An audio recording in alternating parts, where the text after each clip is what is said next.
El presidente Andrés Manuel López Obrador está proponiendo un aumento al salario mínimo, en tanto que el Senado está aprobando que los incrementos a ese salario mínimo sean por encima de la inflación. ¿Qué impacto puede tener esto? Ya más de un analista ha alertado de esta posibilidad. Vamos a platicar con el presidente del Centro de Estudios para el Empleo Formal, con Armando Leñero. ¿Cómo estás, Armando? Buenas tardes. ¿Qué tal? Buenas tardes, Darío. Buenas tardes, Rogelio. ¿Cómo les va? Bien, gracias. De entrada, ¿cómo estás viendo la propuesta de López Obrador de aumentar el salario mínimo? Y en segunda instancia, ¿tú ves riesgoso esa posibilidad en términos de que pudiera dispararse la inflación? Sí, mira, eh, para empezar quiero comentar que anteriormente, en el sexenio pasado y los anteriores, el incremento al salario mínimo se daba en una menor proporción al incremento de la inflación. Esto porque los precios de los bienes y productos del gobierno estaban ligados a los salarios mínimos. Y esto dificultaba. Entonces, se decía en ese tiempo que un incremento muy fuerte a los salarios mínimos desataría la inflación. ¿Qué se hizo? El año pasado, en el Senado, en la Comisión de Trabajo, se convocó a reuniones para analizar la posibilidad de hacer algo que no impactara el incremento de los salarios mínimos o la inflación. Y se creó la figura de la UMA, que es una solamente es una medida de la unidad de medida de actualización que sirve para incrementar los precios, esos precios del gobierno. Y por aparte, que el salario mínimo fuera independiente de cualquier otra cosa, inclusive de las revisiones contractuales. Anteriormente las revisiones contractuales estaban ligadas al salario mínimo. Esto ayudó que desde el gobierno de Enrique Peña Nieto los incrementos a los salarios mínimos fueran mayores que la inflación. Y así sucedió con los primeros años, las dos revisiones anteriores al salario mínimo en el periodo de López Obrador. Que crecieron en un 16% el primer año y en un 20%, lo que nos da un crecimiento acumulado piramidado del 39%. Dicho todo esto de por qué ahora es diferente y cómo afecta, pues ahora propone un 15%. Eso nos da un incremento acumulado piramidado del 60% si se diera en esos términos. ¿Qué sentimos en el centro? Que dadas las condiciones que hoy vive las empresas, sobre todo las micro, las medianas y las pequeñas, que son los que ocupan mano de obra de forma intensiva, este incremento puede ser muy fuerte. Nosotros creemos en el centro de estudios que los incrementos al salarios mínimos tienen que ser por arriba de la inflación, pero en este año no debiera de pasar de 2 veces la inflación, es decir, no máximo de 6.6% de incremento. Un incremento, nosotros creemos que como ya no está ligado, como anteriormente, a los precios y productos del gobierno, ni a las revisiones contractuales, como en el pasado, no creemos que impacte de manera significativa a la inflación, pero sí puede impactar al empleo formal.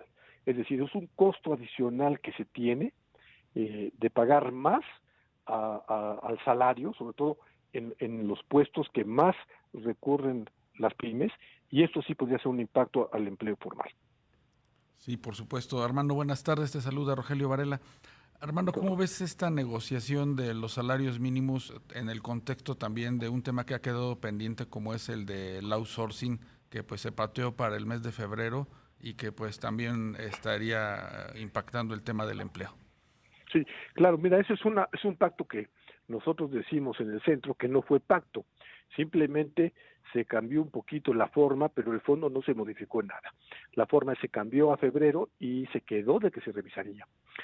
Si persiste, como lo dice en el punto 1 de este acuerdo de voluntades nada más, de que las empresas tendrán que ir pasando y acoplando sus nóminas de acuerdo a la propuesta o a la iniciativa presidencial. Esto quiere decir que no van a quitar de la línea, no están pensando quitar la prohibición de la subcontratación de personal. Entonces, esto va a impactar también al empleo formal.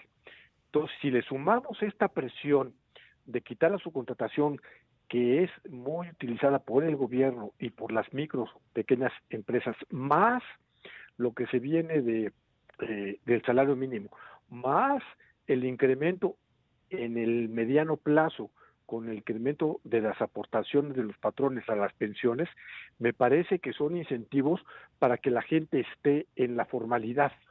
Entonces hay muchos incentivos en el medio para ser informales e informales, como los 13 millones de de trabajadores con un empleo formal subordinado, remunerado, que están en la informalidad. ¿Qué pasa con las empresas internacionales, que es un segmento pues muy intensivo precisamente en los servicios de subcontratación?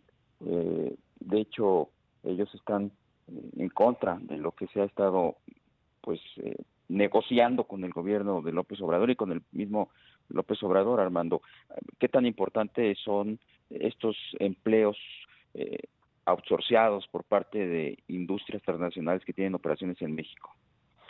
Sí, gracias, Darío, por la pregunta. Mira, es muy importante, ya que ocupan una gran mano de obra y su contratación tanto de personas como de servicios, que la de servicios es la que quieren prohibir, pero es la que ocupan de forma intensiva, sobre todo con la llamada insourcing, que son empresas del mismo grupo que tienen a los trabajadores, y que el objetivo es disminuir sustancialmente el reparto de utilidades, que sí representa pues un costo muy alto, y yo creo que sí pone de forma de que prohíban esto. Yo creo que sí quedará en la mente de muchos empresarios americanos si con este costo de pagar al 100% las utilidades conviene invertir en México o en otros lugares. Digamos que se podría buscar un replanteamiento a partir pues de los mayores costos laborales que pues ya se presentarían en México con todas estas modificaciones que nos mencionas. Sí, por supuesto, o sea, como que le están pegando al ánimo de invertir en México, porque cada vez hay más trabas, el costo, como decíamos, a las pensiones, que se incrementará en 9 puntos, con esto del salario mínimo, que aquí no importa tanto, porque de hecho las empresas norteamericanas, en el cuestión del Tratado de Libre Comercio, pues ellas lo que buscan es tener un salario más alto, para que no sea una competencia desleal los salarios. Desde el punto de vista de los salarios que se incrementen, para las empresas americanas no es un problema, pero el problema sí es de los costos en general que representa la PTU. Ese sí es un gran problema. Pues Armando, te queremos apreciar que nos hayas dado pues estos minutos para platicar con nuestros amigos del auditorio. Armando Leñero, presidente del CEF, el Centro de Estudios para el Empleo Formal. Darío, muchas gracias. Rogelio, muchas gracias al auditorio, y estamos a sus órdenes para seguir platicando de estos temas. Bien, pues que pases muy buena tarde. Gracias.